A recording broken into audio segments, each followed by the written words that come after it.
Hi, it's Suzanne Halliburton with your Longhorn Minute for the Kansas State game this Saturday at Royal Memorial Stadium.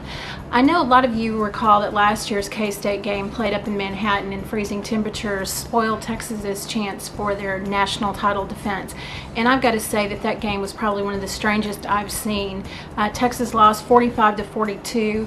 They had the oddest third quarter, I think, on record, where Texas had back-to-back fumbles and a blocked punt, allowing Josh Freeman, the K-State true freshman quarterback, to come back and lead the Wildcats to that improbable win.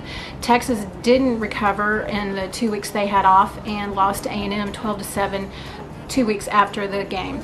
Anyway, the Longhorn players insist there is nothing to the revenge motive, to avenge anything, and they're probably right, because some of the primary players aren't even on the team anymore. Colt McCoy got hurt the very first series, and then Michael Griffin was a star last year and trying to help the Longhorns come back, and he's no longer on the team. So here's what I'm looking for out of that game.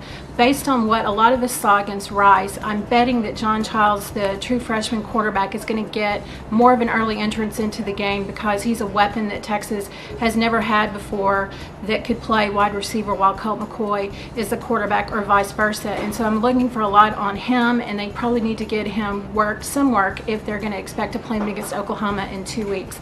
I'm also expecting to see more of the backup running backs. Jamal Charles has shown a recent trend of fumbling. He did so last year. He had a fumble against Kansas State.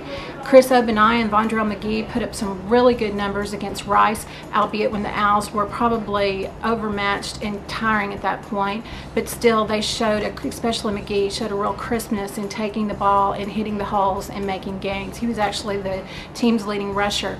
And on defense, I'm expecting to see more of the two platoon linebackers, especially if Sergio Kendall's knee is recuperated. We probably won't know till later in the week if he can play. But the backup linebackers, Kendall, Jared Norton, and Rod McElroy, really made a difference in the first half when the score was still relatively competitive. So we'll see what's going to happen there. So that's it for now, and we'll see you next week for the Oklahoma Minute. Thanks.